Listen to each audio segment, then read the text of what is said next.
Hello fellow book nerds, Emmy Walker here today to do a book tag. Now this one is called the Bookish Booking book tag, I think? Yeah, Bookish Booking book tag. It was created by Becca over at, I think her name is Awesome Booktuber, I can't remember. I'll post her link down below so that you can check out her original video. I saw it through Kit's Cat Can Read. Katie over at Kit Cats Can Read did this video. Actually, I haven't seen all of it yet, I haven't had time to watch it all, but I saw the questions down below and I thought it was really cool. And I like doing tag videos, so I don't think I was tagged. I didn't watch the end of her video to see if she did tag anybody. Maybe I was, I doubt it was. But anyways, either way, it looked like a lot of fun, so I get right into that now. The first question is, what is a well-loved book that you hated? Now, the first one here I picked, it's not so much that I hated it, I feel like I was more disappointed in it. And that one is The Queen of Shadows. This is by Sarah J. Maas. I was very disappointed in this book. I felt like it took a drastic turn away from the original love that I felt for the first three books, and I was very disappointed in this. I did a whole full review of this one and why I was so disappointed in this book, and you're welcome to go watch that, or you can just, you know, hear me say how I'm disappointed in it. Number two is, what is a guilty pleasure book? And for this one I've gone with Twilight by Stephanie Meyer. You all pretty much know what this is about. You know, girl falls in love with a vampire, and I find that this is just such a terribly sweet romance that you just kind of love to. Edward's kind of like that old world romance that everybody, you know, because he's much older, from the 1900s. He's kind of like falling in love with Mr. Darcy. You know, it's kind of one of those things where you just kind of want to imagine yourself being with Edward and just kind of push Bella out of the way. Like, you know what, Bella, he deserves so much better, and I like to read this because I like to pretend that I would be better matched for Edward than freaking Bella. Number three is, have you ever spoiled a book for someone? And I can't think of any big books that I've spoiled for anybody. For this one I'm gonna, I guess, do a little bit of a shameless plug here. My sisters are my reading companions. I send them all my chapters, and I find that when I can't get over between deciding two different things, for example, I will sometimes ask them and then ruin the book. So I'm gonna go with my book, which is The Finding by me. That's something I can think of. I try not to spoil books for people unless they specifically ask to be spoiled, and then I will certainly spoil the heck out of them. But that's something I can think of that would fit that category, I suppose. Number four is, what book made you ugly cry? For this one I'm going to go with Harry Potter and the Order of the Phoenix by J.K. Rowling. If you haven't read this book, please do so, and if you have, you know exactly what I'm talking about. I'm going to spoil it here, so I'm going to take a cue from Samantha out of from Novels and Nonsense. I put my hand up, and the spoiler, it's safe to come back and listen when I put my hand down. So the thing that broke me up the most about this, obviously, was when Sirius died, and I think this was the worst death for me to handle up until the point of Dobby, but I think it was so hard. It was even harder for me to deal with this than Dumbledore. And I mean, there are actual tear stains on my hardback copy. It's just, I was so devastated when this happened. I think it's because I didn't realize it happened. Like, when he fell through the veil, I kept thinking, no, he's gonna come back, he's gonna come back. And when I finally realized that he is not coming back, I was like, no! Like, it was just the worst. It was just sucker punched you, you know? Yeah. Number five is, what is your latest DNF? And I actually mentioned this in a previous video. This is Trial by Fire by Josephine Angelini. I don't typically DNF very many books. I've been doing that more often since I started BookTube, just because I don't have enough time in my life to be wasting on books that I don't enjoy the entire time. I'll give them a good 80 to 100 pages, depending on how. I mean, if the level of terrible is so bad in the first 15 pages, then I know, but I usually try to at least give them a good 80 to 100 pages before I officially give them the thumbs down. Number six is, which book have you read due to controversy? And I've never picked up a book specifically because there was controversy surrounding it. I've read books that are controversial, but not because they were controversial, just because of books. There's, from I heard books, you know, you hear recommendations and you want to read them. Anyway, the one I picked for that is Slaughterhouse-Five by Kurt Vonnegut. It's been so long since I've read this, I don't even remember what it's about. I just remember the one line, "so it goes," that will always stick in my brain, and I loved that. I mean, I can have like a vague recollection of as to what it means.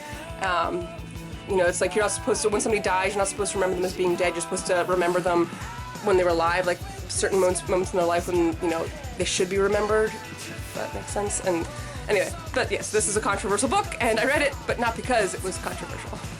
Number 7 is, have you read a book where you question the author's sanity? For this, hands down, I'm going to pick, I'm going to clone myself, then kill the clone and eat it. I think I mentioned this in a previous tag. I can't remember the author, Sam, I think it's his first name, and I cannot remember his last name. I'll write it here, you know, so you can see what his name is, but it's definitely a weird book. I don't even know how to describe it. I mean, it's like the innermost thoughts of a sociopath. I don't know, it's just, but they're so entertaining, like just ridiculous things that he, like random errant thoughts that like a murderer would probably have. But it's so entertaining, and I really, really enjoyed reading it. And I can't remember his last name, and it's gonna drive me nuts, but I will post it here so that, or, you know, so you can at least know and check it out. And it is really, really entertaining, and I recommend you read it. Number 8 is, what is the most cringe-worthy book you've read? I honestly, the first thing I could think of was a book that I did DNF, and it was a book that I DNF'd after probably the first chapter or so. And that book was The Chimera, and I can't remember the author's name either. I'm sorry, like I said before, you know my internet doesn't work back in this room here, and I forgot to get the author's name beforehand. So, yeah. Anyway, but it's The Chimera, and I will give you her name here. I think it's her, the author's name right here, so you can take a look at it if you like. But the first, like, 3 pages, this doctor does something really gross to a young girl, and I just, ugh. And I might have been able to kind of continue on after that, but then the writing just didn't stick with me. I really didn't like it. So I was like, you know what? If this is how it's going to start off, and then the writing's not going to grab me afterward, I can't put myself through that. So yeah, that was just bleh. Number 9, what book have you read sorry, that was written weird. I read it weird. Number 9, what book have you read solely due to the cover? And as you know, if you've seen some of my videos, any of my videos really, I buy a lot of books based on the cover. I will read them later, and sometimes I will read them in the store. I mean, I usually pull them off the shelf and at least read the blurb before I buy the book. But I will say that for this one here, it was a book that was back in college when I first saw somebody reading it, and it really attracted me, and then I picked up the book based off of just that cover. Like, I had to go find out what this book was. I mean, I Googled the cover because I couldn't read the cover I couldn't read the title from where I was sitting in class, and so I had to just look up like naked man on a shirt, and it was just tattoos, and you know what I'm probably talking about now. That's City of Bones by Cassandra Clare. I just remember seeing this cover and really, really, really wanting to know what it was and how to read it. And she was sitting like to the point where all I could really see was like right here, and there was like this part covered up here. Like it was, I was just like, what is this book, and well, how can I get it? So I remember Googling weird things that day to find out what it was. Number 10 is, name a book you're embarrassed to admit you've read. Now, I cannot say that I'm embarrassed to have read any books. I think that even if the book is like a 50 Shades of Grey book, which I think I've mentioned before, I really dislike. I think the writing is terrible. I don't think that I should be, you know, anybody should be embarrassed for reading a book, whether it's something I don't like or whether it's something that has a weird subject matter. I think we're all enriching our minds just a little bit more for having read a book, even if it is, you know, just a children's book. I have thousands of children's books, but, you know, and it fills my mind with, you know, I memorized, you know, Dr. Seuss's ABCs, but, you know, that's okay, and I feel like we shouldn't be embarrassed for reading a book. I will say that I'm embarrassed having not read any Dickens books. I've not read a single Charles Dickens book. This one here is Oliver Twist, and I have a bunch. I have Hard Times. Oh my god, I'm lying, I read Hard Times. Did I read Hard Times? I did read Hard Times. Never mind, I'm lying. Okay, forget that. I'm embarrassed that I haven't read Oliver Twist. Oh my gosh. Number 11 is, name an unknown book you wish more people knew about. And for this one, I am going to show you the book, if I could pick it up. Okay. And this one is, the author is C.L. Schneider, and she's an indie author, and she wrote the Magic Born series. I cannot load it up because it's being annoying here. But it's the Crown of Stone series. And the first one's Magic Scars, and then it's Magic Price, and then this most recent one is not loading for me, Magic Born. And I'm trying to show you the cover because it won't do it. But all the covers are very beautiful, and you can at least see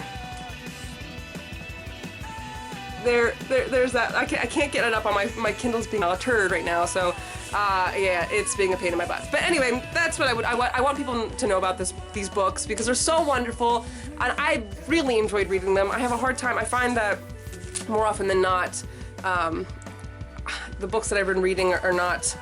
They don't grab me, but this one really, really, really grabbed me, and I recommend it to all of you to pick up this book. And she's a great author, and she needs to be seen.